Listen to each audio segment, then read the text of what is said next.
Hey everybody!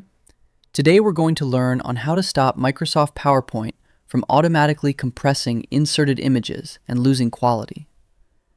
This instantly forces the system engine to preserve full, high-definition clarity on your photos, instead of flattening them to save space, keeping your presentation slide graphics perfectly crisp and professional on large screen displays.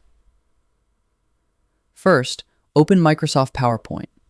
Look at the top left corner of the interface menu row and click on File.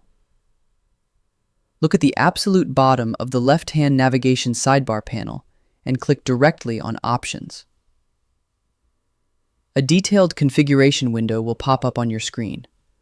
Click on the Advanced tab located near the middle of the sidebar list. Scroll down through the Properties pane layout until you reach the section explicitly headed Image Size and Quality.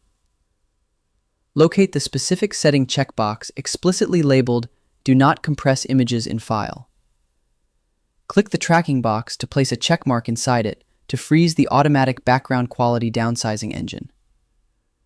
Directly beneath it, find the Choice drop-down selection menu explicitly labeled Default Resolution. Click that Choices drop-down box layout and switch the tracking option to High Fidelity to lock in maximum pixel density for your project layout. Drop down to the bottom right of the main options window layout and click the OK button to lock your new ultra-clear asset preservation rules into the system core. And that's it. Your uncompressed, high-resolution image rendering configuration is now completely optimized and active. I hope it helps you in your current and future project. Thank you for watching.